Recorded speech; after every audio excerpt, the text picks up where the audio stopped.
એટલે મને વાર એટલા માટે લાગે છે કે હું છે ને નિર્મલાજી સવારે બોલ્યા હોય ને એ હું સાંજે એમને રિપીટ ન કરતો હોઉં.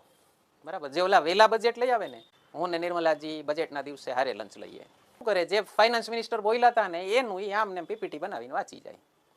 બજેટનું લેક્ચર ખાસ આગ્રહ કરું છું બધાને, તમે આવતા વર્ષનું બજેટ આવે ને ત્યાં સુધીની કોઈ પણ એક્ઝામ આવે એકવાર આ લેક્ચર જોઈ લેવું. અને ગુજરાત સરકારની એક્ઝામ આપતા હો તો ગુજરાતનું બજેટ પણ જોઈ લેવું. જાન્યુઆરી મહિનામાં એક્ઝામ લેવાની એસટીઆઈની, અને એમાં ગઈ ફેબ્રુઆરીના બજેટના 2 ક્વેશ્ચન બેઠા પૂછાઈ ગયા હતા.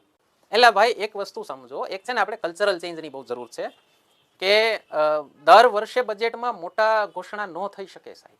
ગયા વર્ષે તો 12 લાખ ટેક્સ ફ્રી કર્યા હતા, હવે દર વર્ષે વધારતા જાય સરકાર, તો પછી સરકારની આગળ પૈસા ન રહે, તિજોરી ખાલી થઈ જાય. તમે જઈને પાછા વળી ધરણા દેશો કે ભાન નથી પડતી સરકાર કેમ લાવાય, આમ કઈ થોડી લાણી કરાતી હોય.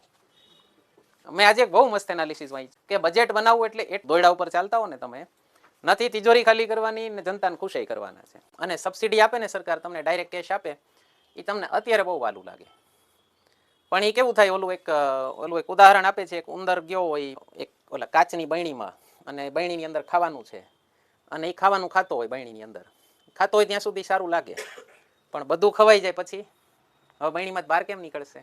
તમારી સરકાર લાણી કરે છે રૂપિયાની, કે જે ખર્ચો કરે છે એ બરાબર જગ્યાએ એસેટ ક્રિએશન કરે છે, ઇન્ફ્રાસ્ટ્રક્ચર માટે ખર્ચ